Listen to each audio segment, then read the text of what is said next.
Television Authority (NTA), the President, Commander-in-Chief of the Armed Forces, Federal Republic.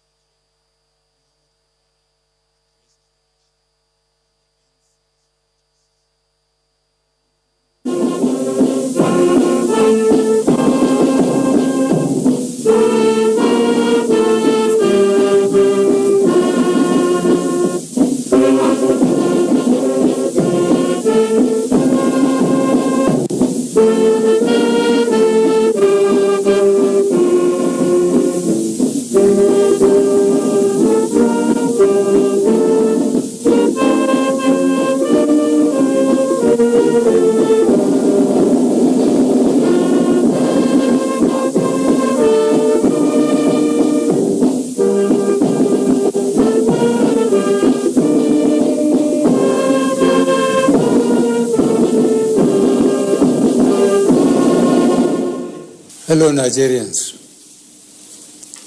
It has become necessary for me to address you, having heard from many concerned Nigerians and having concluded a meeting with all the security chiefs. I must warn those who have hijacked and misdirected the initial, genuine and well-intended protest of some of our youth in parts of the country against the excesses of some members of the now disbanded Special Anti-Robbery Squad, SARS. On Monday, 12th October, I acknowledged the genuine concerns and agitations of members of the public regarding the excessive use of force by some members of SARS. The choice to demonstrate peacefully is a fundamental right of citizens as enshrined in Section 40 of our Constitution and other enactments. But this right to protest also imposes on the demonstrators the responsibility to respect the rights of other citizens and the necessity to operate within the law. As a democratic government, we listened to and carefully evaluated the 5-point demands of the protesters. And having accepted them, we immediately scrapped SARS and put measures in place to address the other demands of our youth. On approving the termination of SARS, I already made it clear that it was in line with our commitment to the implementation of extensive police reforms. Sadly, the promptness with which we have acted seemed to have been misconstrued as a sign of weakness and twisted by some for their selfish, unpatriotic interests. The result of this is clear to all observers. Human lives have been lost, acts of sexual violence have been reported, 2 major correctional facilities were attacked and convicts freed, public and private properties completely destroyed or vandalized, the sanctity of the palace of a peacemaker, the Oba of Lagos, has been violated. So-called protesters have invaded an international airport and in the process disrupted the travel plans of fellow Nigerians and our visitors. All this executed in the name of the End SARS protests. I am indeed deeply pained that innocent lives have been lost. These tragedies are uncalled for and unnecessary. Certainly, there is no way whatsoever to connect these bad acts to legitimate expression of grievance of the youth of our country. The spreading of deliberate falsehood and misinformation through the social media in particular, that this government is oblivious to the pains and plight of the citizens is a ploy to mislead the unwary within and outside Nigeria into unfair judgment and disruptive behavior. On the contrary, both our deeds and words have shown how committed this administration has been to the well-being and welfare of citizens, even with the steadily dwindling revenues and the added responsibilities and restrictions due to the coronavirus pandemic. Government has put in place measures and initiatives principally targeted at youth, women, and the most vulnerable groups in our society. These included our broad plan to lift 100 million Nigerians out of poverty in the next 10 years.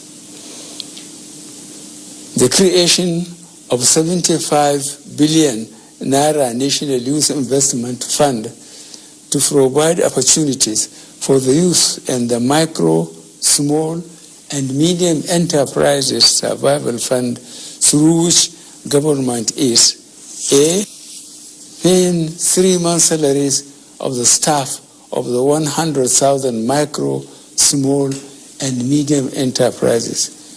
B, paying for the registration of 250,000 businesses at the Corporate Affairs Commission. C, giving a grant of 30,000 Naira to 100,000 artisans. And D, guaranteeing market for the products of traders. These are in addition to many other initiatives, such as A, farmer money, B, trader money, C, market money, D, N-Power, E, N-Tech, and F, N-Agro. No Nigerian government in the past has methodically and seriously approached poverty alleviation like we have done. With regards to the welfare of police personnel, the National Salaries, Income and Wages Commission has been directed to expedite action on the finalization of the new salary structure of the members of the police force. The emoluments of other paramilitary services are also being reviewed upwards.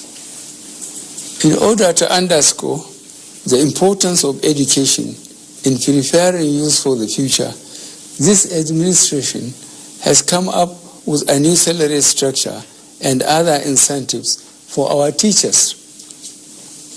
Let me at this point reaffirm the federal government's commitment to preserving the unity of this country.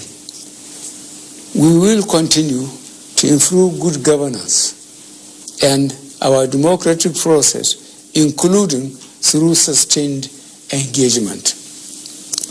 We shall continue to ensure that liberty and freedom, as well as the fundamental rights of all citizens, are protected.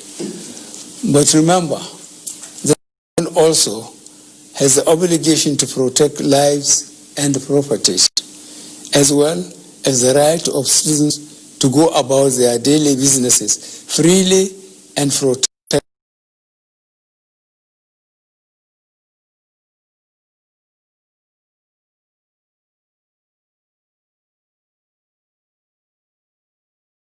expressed concern about the ongoing development in Nigeria.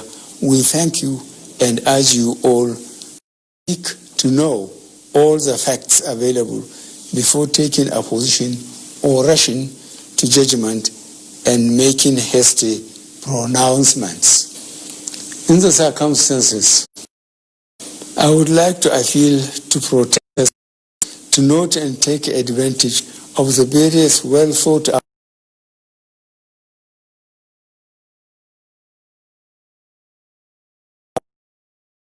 meaningful.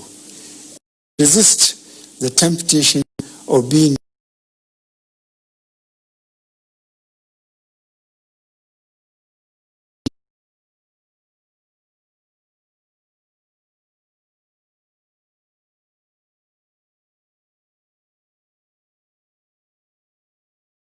under no circumstances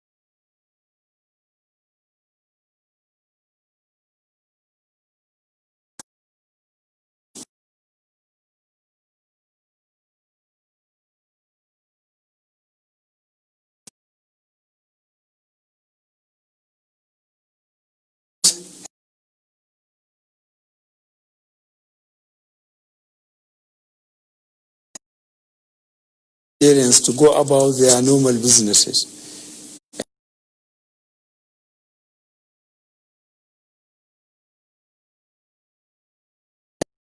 All law-abiding citizens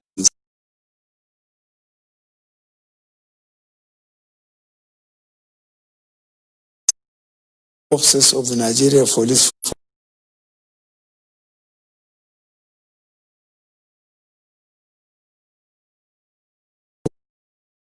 Force, traditional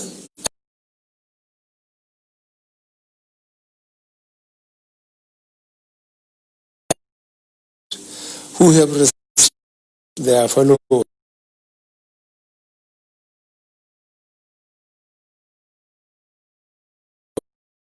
continue to respect